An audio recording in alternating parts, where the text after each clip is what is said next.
Hey, welcome in. Welcome to the Arrowhead Addict podcast. We are here coming to you live. The Kansas City Chiefs are going to the Super Bowl. You only win a Super Bowl 2 times every 5 years, right? Oh! The warm-up act is over. Let's bring in Melissa Etheridge, massive Chiefs fan. Melissa. Super Bowl champion, 2-time Pro Bowler, and Trent Green. Trent Green, how you doing? Hey, what's going on, guys? And he picked it up! He picked it up! He's gonna score!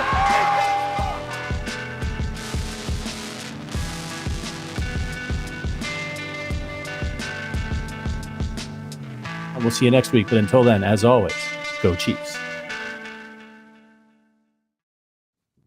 Welcome. This is Wacky Wednesday here on the Arrowhead Addict channel. I'm Adam Best, as always, with Sterling Holmes and producer Richard. Sterling, you hanging in there? Oh, yeah, baby. July 4th around the corner. Thank goodness we're American. Sorry, British. Congratulations on working tomorrow. Yeah, have fun. We'll be off shooting off fireworks, going to the pool, golfing, while the British will be working in apparently 73 degrees or something's way too hot, and that's considered a heat wave over there. So, USA. Yeah, a little Will Smith blowing up aliens, maybe some popsicles, some sparklers. Sparklers, come on, grow up. Get some dipsy do's, dipsy don'ts. We're going to do it right. Come on, Joe Dirt. We've got a unique show lined up for you guys. Going to look at the youth pipeline for every AFC West team. Should be illuminating. I want to pick your brain on something. First off, though, you may not care about this, but I think it's kind of being underreported, and that's the antitrust lawsuit against the NFL for their Sunday ticket product. And as someone who's been a kind of a displaced Chiefs fan for most of my adult life, and has worked in sports media, I've had direct ticket, Sunday ticket, whatever you want to call it, for a lot of my adult life. We're talking like 20 years or so. And the situation here is, if you root for a team, let's say I'm in Alabama, I root for the Chiefs. The NFL has created a situation where only people who work in media, super fans who just can't live without it, or bars and restaurants pay the crazy premium they've created, and you're basically paying for every game, whether you want it or not. And the reason they do that is they want most people to say, screw it, I'm just going to watch CBS and Fox, so they can get everybody on that premium that's going to pay it, and they can still, keep raising the rates on these regular broadcast networks. And I just think it's kind of a shame that it's not more accessible. I would like to see $15, $20 a month. You get to watch your team's game no matter where you live. I think that would be, and that's still a lot of money. I mean, think about what Netflix or the Disney, Hulu, ESPN bundle give you for that price. That's still a pretty big premium.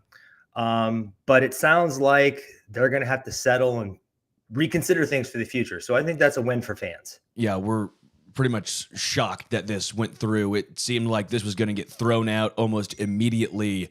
Pretty surprised by this. I mean, even Goodell talked, and when Goodell's talking, that means he's feeling pretty confident about it. That was prior to the ruling. Yeah, I understand both sides. Obviously, Fox and CBS, and all those networks give them so much money, so they can't water down the product too much. There was a situation where I forget what company it was. It may have even been ESPN. I can't think of the top of my head right now. That was going to buy Sunday ticket and actually deliver it for a lower price. NFL said no, because it's not good for the networks. That's what drives a lot of the money. It was Apple, right? And could have been Apple. But a company was going to buy and sell it for a lower price. And the NFL basically said no, because we view this as a premium product. It's hard because then you get into the baseball situation where baseball tries and then blackouts reign, and then you're just screwed from watching your team in general. We all know what we would like and what's reality is two different things. What we'd like is to all watch the games at the lowest price possible. Reality is money's involved. The players, the owners, they want their piece.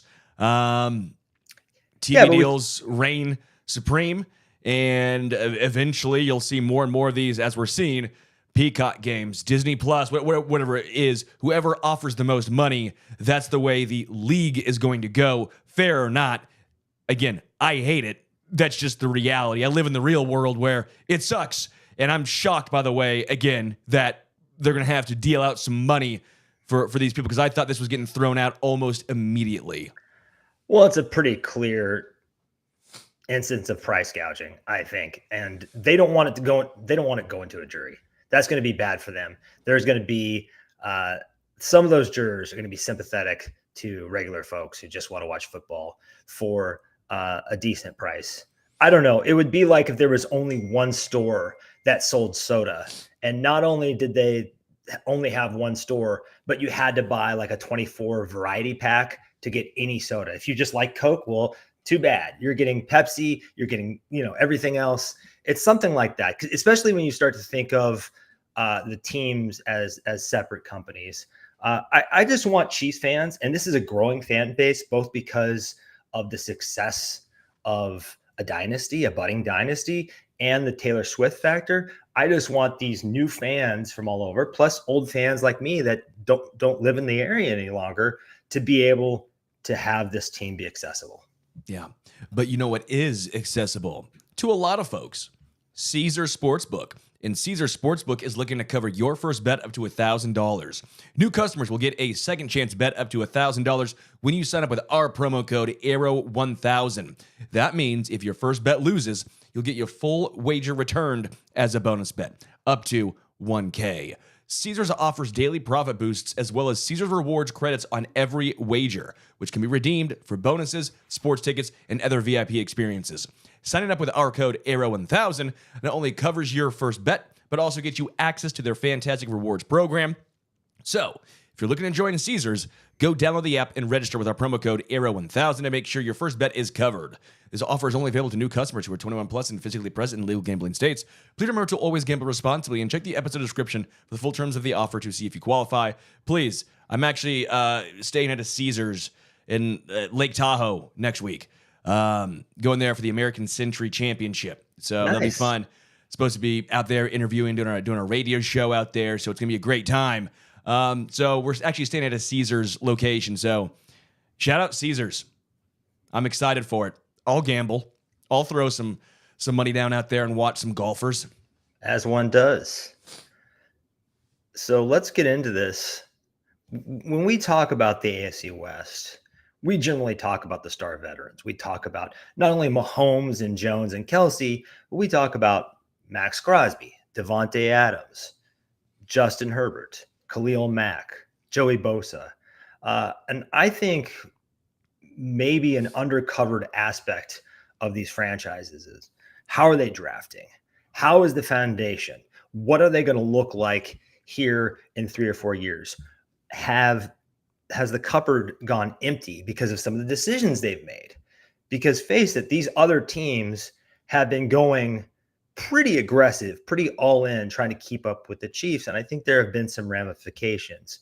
That's why I would like to go through each of these teams and determine who the top 3 players are, 25 or under. And in that discussion, we'll kind of look at the young depth they have. And I think doing the Chiefs last will be the best way to do this thought experiment, because I think we'll realize how well the Chiefs have been doing once we look at, the competition. Yeah. So starting with Denver, and I think this is going to give us a lot of clarity. They really hurt themselves by going all in on Russell Wilson.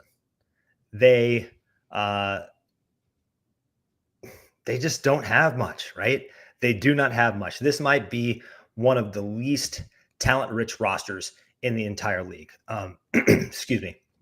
Let's run through it real quick. The strongest candidates, I think, for this top 3 are quarterback Patrick Surtain II and guard Quinn Meinerz. Really outstanding players. I think they would be Pro Bowl caliber players no matter what roster they were on. The other contenders are running back Javonte Williams, tight end Greg Dulcich, quarterback Bo Nix, who is a rookie, edge Nick Bonito, not a starter, but a good part-time player that I think is going to grow into a larger role. Cornerback Jaquan McMillan, pretty good player. And then worth mentioning, wide receivers Marvin Mims and Troy Franklin. Troy Franklin is a rookie. And cornerback Riley Moss. What are you thinking? Their team's ass. They're devoid of talent. I mean, the Broncos are atrocious. They have no veteran leadership right now. They have no young talent outside of, again, 2 guys. And they're not really premium positions as far as, that's great, you have a great cornerback. Phenomenal cornerback. Top 5 corner in the NFL. What's that doing for you? You got a really nice young guard. Seriously, I'm not trying to be rude here, but the Broncos, this is one of the worst teams in football. They're going to struggle to win 4 games. I think they had to get out of the Russell Wilson contract. They said, screw it. We're not winning with him. We're going to pay him either way, at least a good chunk of money. Let's just try and move on, rip the Band-Aid off this year. We know we're going to be bad, but let's just try the rebuild now just to see what we have. And maybe a Troy Franklin steps up. Maybe a Riley Moss in the secondary becomes a legit cornerback. Maybe Nick Bonito, kind of like Mike Dana, gets that next step. He goes forward. But that's kind of what we're talking about is a Nick Bonito is almost like a Mike Dana, right? Like that's kind of the comp we're using here. Love Mike Dana, but if that's your 3rd best at the time, 25 under, or best top 3, 25 and under player, not great. Yeah, man, the Broncos are devoid of talent. I think Quinn Meinerz, Patrick Surtain. I like Greg Dulcich to an extent. I like Nick Bonito to an extent. Javonte Williams has struggled to stay healthy. I don't like Bo Nix, but I guess just based on the quarterback position, I would say Bo Nix, but I really don't like it. Ooh, yeah, it's very brutal. And hearing us kind of talk this out, it's apparent that it's worse than we probably even realized. And this is why you heard some Broncos fans, some people that cover the Broncos suggesting that maybe they should trade Surtain because quarterback is a weak link system. I think for a team that's ready to make a serious Super Bowl run, having that guy who can shadow elite receivers like we saw with L'Jarius Sneed last season can be very effective. But you're right. These aren't the 2 top positions you want. I really like Quinn Meinerz, but we're sitting here saying they don't have a 3rd even quasi blue chip on this roster. I mean, really, just get rid of 25 or under. I know Todd Bowles and Cortland Sutton are pretty good players, right? But they're not stars. This team has like 1 real star. And maybe if you're generous, you can throw Meinerz in there too. And the thing that we didn't mention is they traded for Sean Payton.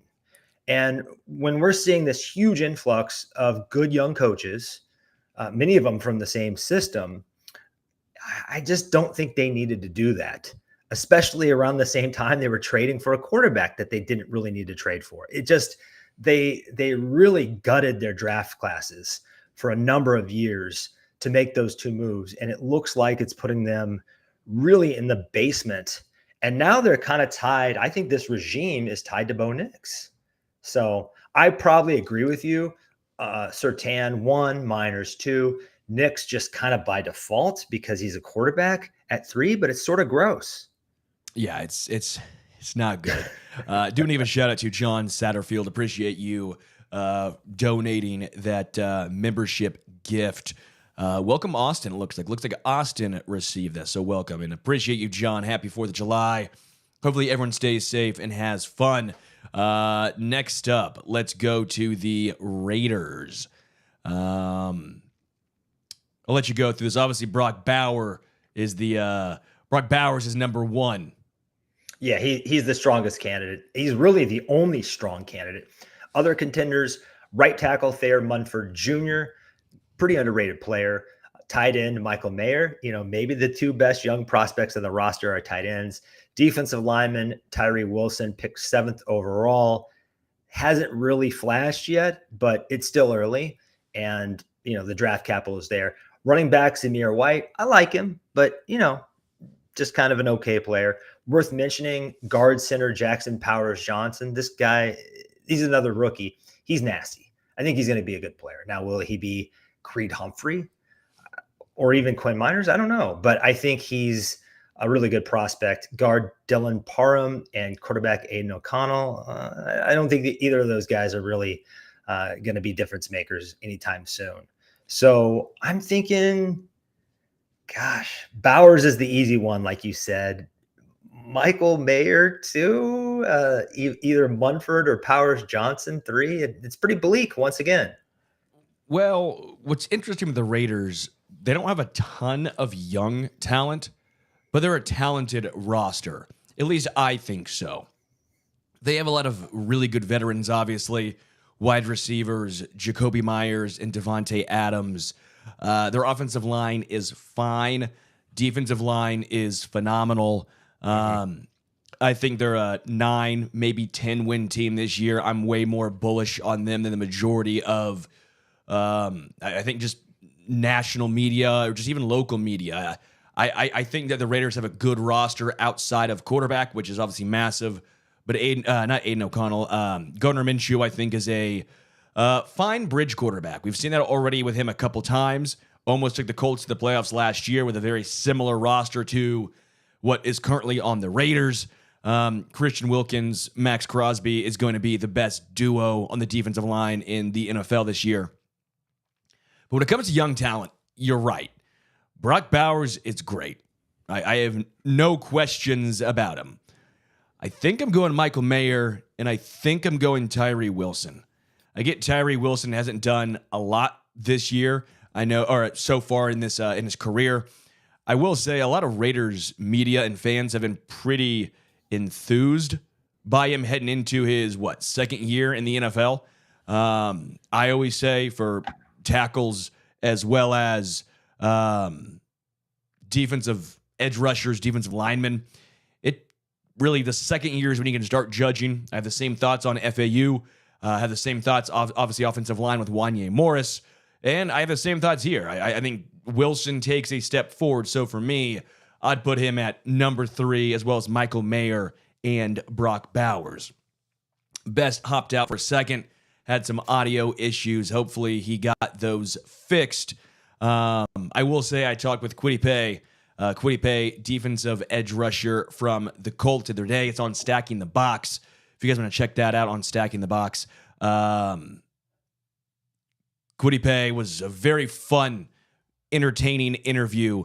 But he even brought up the fact that, year 1 to year 2, year 2 to year 3, a lot of adjustment, right? When you come in out of college, even going to Michigan and being a great player at Michigan in the Big Ten, still a little different. There's a nice adjustment period there. Best, can you hear me at all?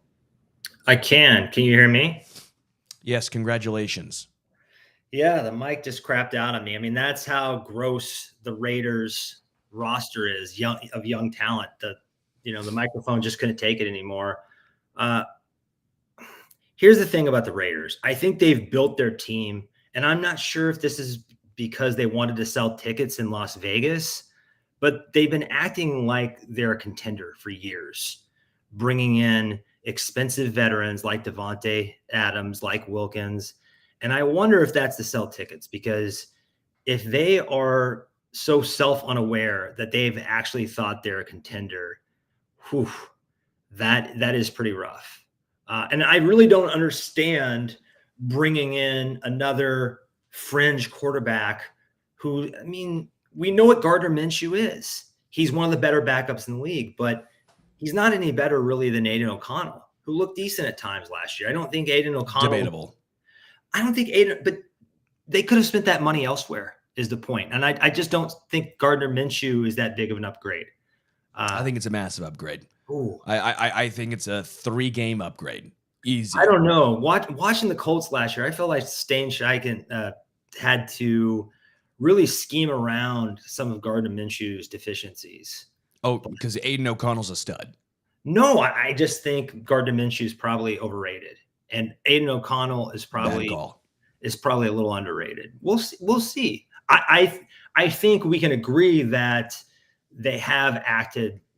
They keep building this roster like they're a team that can win the Super Bowl or something. No, but I do think that they're building this team and getting Gardner Minshew. They're saying, hey, there's second place in the AFC West is wide open.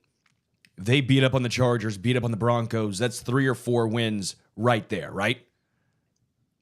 Yeah. Am I wrong? I mean, that's 3 or 4 wins guaranteed right there. Just based on scheduling, you win 9 games, 10 games, you're probably sneaking into the playoffs. Again, do I think it's a great strategy? Not necessarily, but I understand where they're coming from.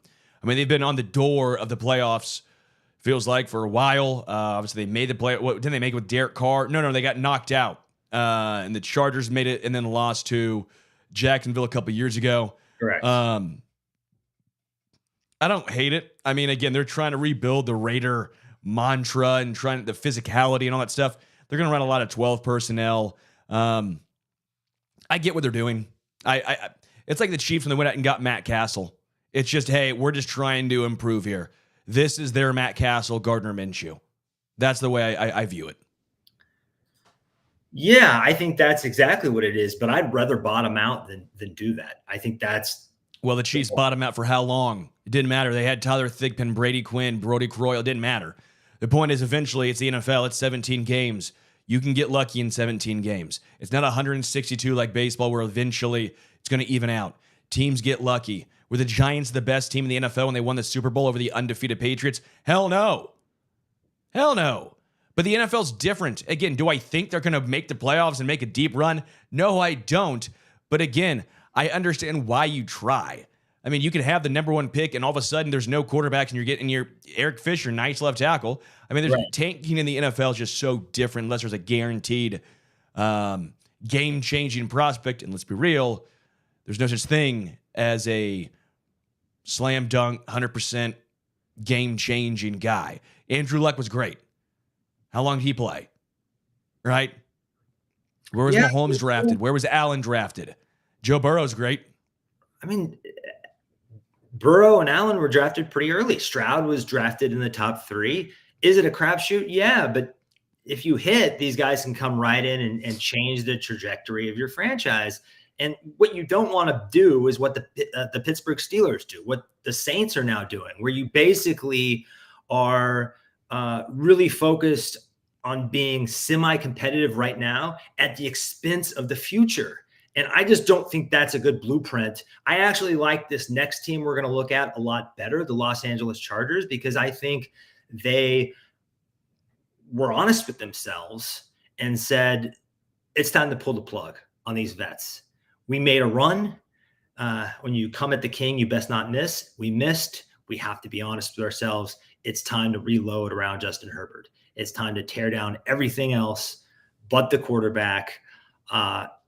And I think it's a good plan. So let's look at the Los Angeles Chargers. Our strongest candidates here are left tackle Rashawn Slater and quarterback Asante Samuel Jr.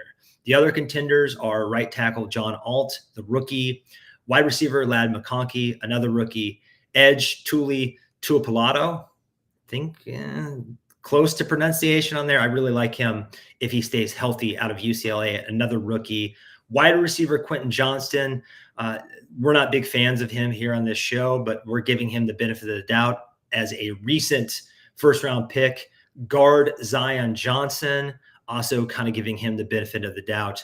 Worth mentioning, guard Jamari Sawyer and wide receiver Joshua Palmer. Not too impressed with either of those guys, but worth mentioning. So Rashawn Slater and Asante Samuel Jr., those are really good building blocks. Oh, I think the Chargers have a lot of really nice young pieces. You're right. They eventually had to move on. They topped out, right? They did what they could do. They couldn't afford to pay some of the guys who they kept getting injured. They tried drafting guys almost in the ilk of the guys they let go. Ladd McConkey is very reminiscent of a Keenan Allen, great route runner, right? That's going to be his strong suit. Quentin Johnson, they try and get the big-bodied Mike Williams. Again, we'll see how it plays out.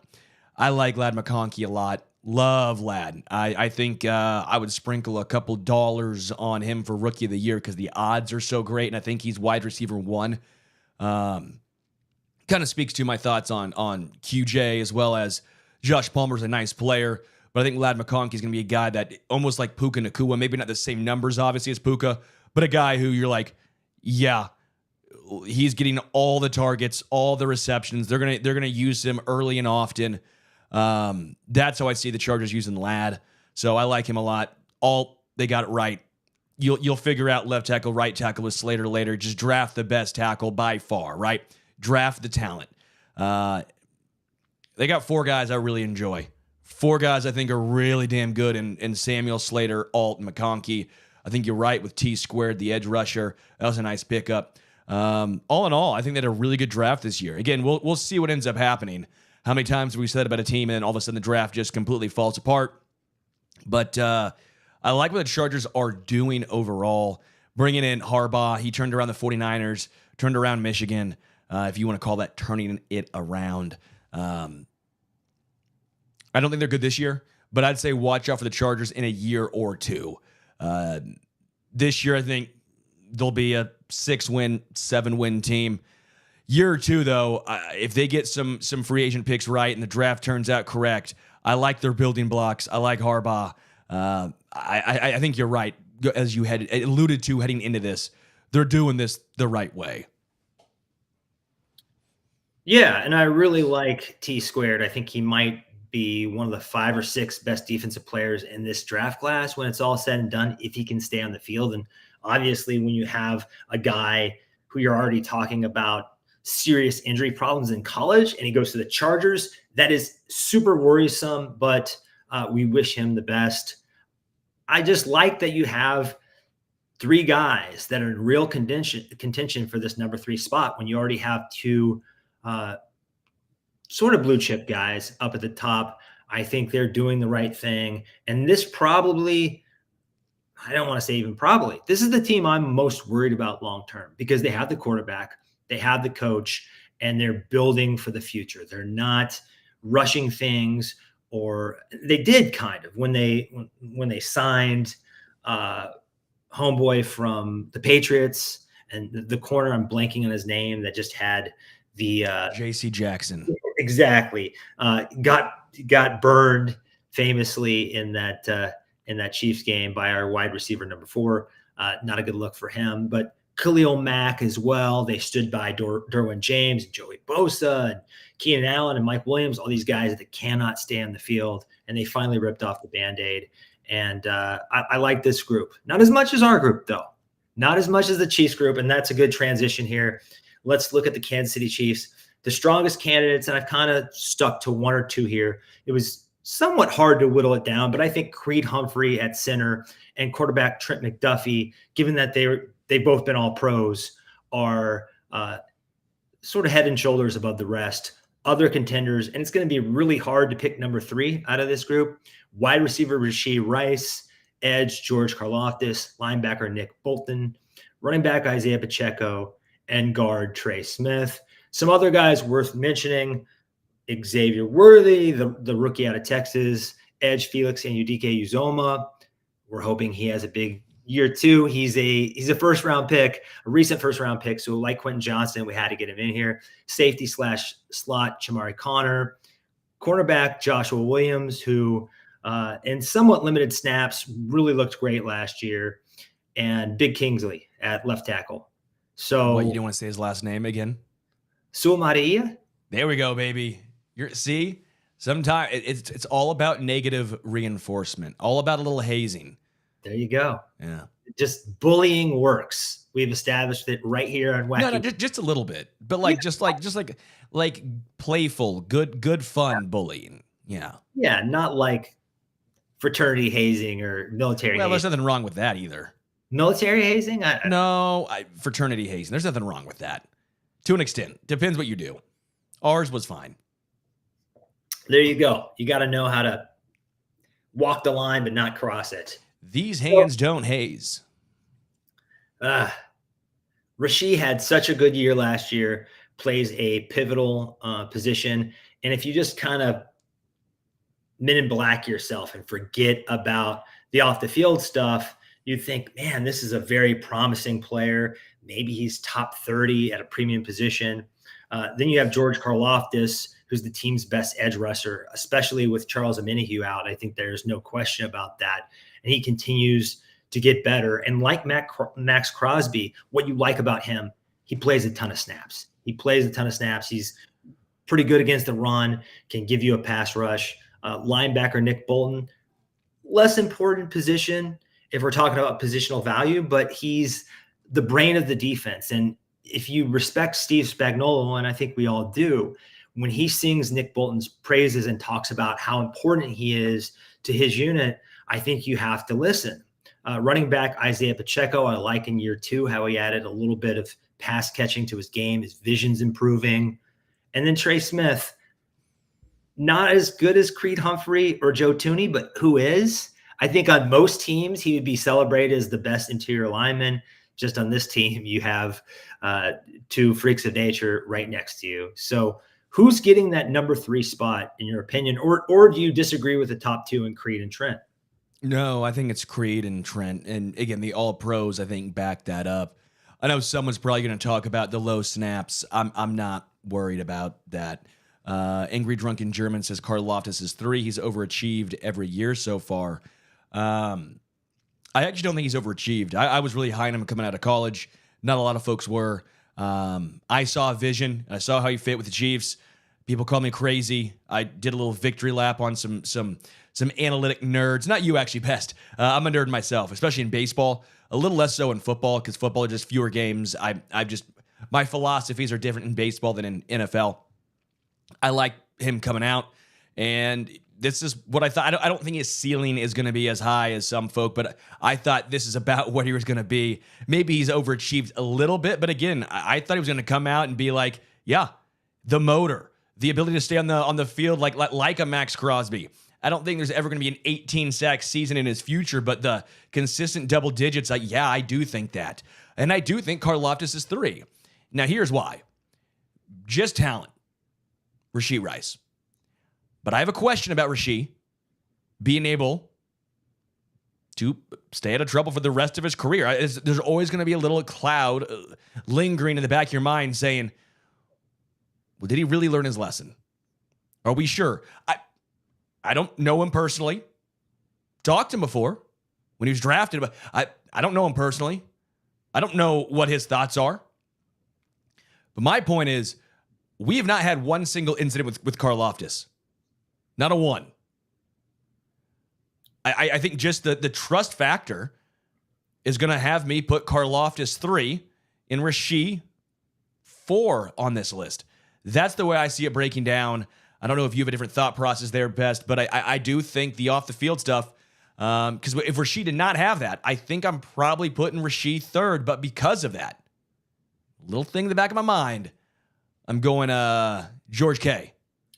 Yeah, George K, like Trent McDuffie, I just don't think you ever have to worry about anything off the field. They are just so exceptionally grown up for their age. George Karlaftis is still really young. I mean, we could do this exercise next year and the year after this, and we'd still be talking about him. So that is something to consider.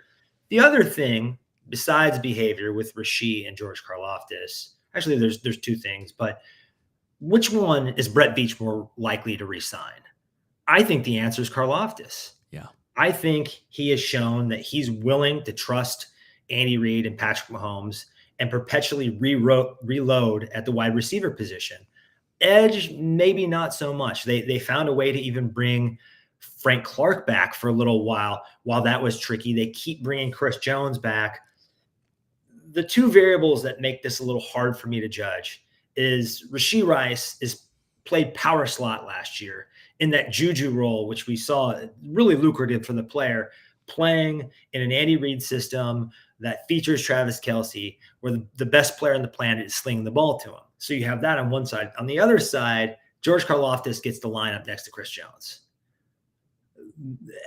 Top 5 defensive player at worst, top 5 or 6. So, and has Joe Cullen and Steve Spagnuolo. I mean, right. Both are in a pretty good spot. And really good corners back there to give him extra time. So, but I'm going to go with you and say George Karlaftis because I think you can trust him. He plays every game. He's tough. He's smart.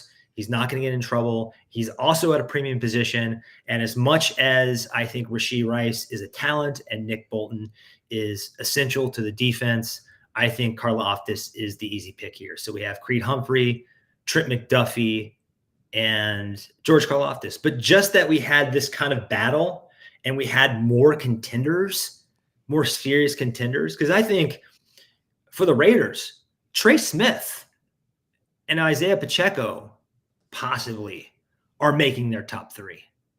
Easy. And with Denver, I think Trey Smith or Nick Bolton, they're that Xavier Worthy, Joshua Williams, Kingsley, Shamari Connor. I mean, list goes on. Chargers, maybe not so much, but just that, even that third tier of young guys, and we're all high on Kingsley and Xavier and all that stuff. But I mean, that just goes to show you the depth that the Chiefs have. They're the most ready to compete now, and they're also the most prepared for the future. It's why there's no luxury picks in the NFL. It's why you're perpetually looking ahead. If you stay the same, you're falling behind. So what Brett Veach has done, and I've said it time and time again, and I'm just always so impressed. It's not about the high-level guys you hit on. It's not all about the Mahomes, Kelsey, Chris Jones. That's very important, not taking anything away from those guys. It's about the other guys. It's about the fact that you get production in the fourth round consistently every single year. It's the Jalen Watson in the seventh. It's the undrafted trade with Parker Anger for Charvarius Ward. It's L'Jarius in the fourth. It's even to an extent Rashad Fenton in the sixth. Like, yes, there was some struggles with Bashad Breeland in the second. Breeland Speaks in the second. But how often have the Chiefs actually drafted a guy relatively high and just nothing? Sky Moore, we can entertain that. We can start getting in that conversation now. Clyde, we hated in the first round. Not him personally. We did not like the pick in the first round. He's still on the team. He's not been a great player, but he's still on the team, and the Chiefs need him this year. McCole Hardman. McCole Hardman. All the smack about how, DK Metcalf this. He ain't Andy Isabella. No. He's not Paris Campbell. I'm just saying, for all of the, we can always look back and say he could have got this guy, he should have got that guy. He doesn't just get zeros that often. And that's what the key is to me. Doesn't get zeros. The last draft, he had like 10 picks. Only guy 2 drafts ago. Darian Kennard was really the only guy.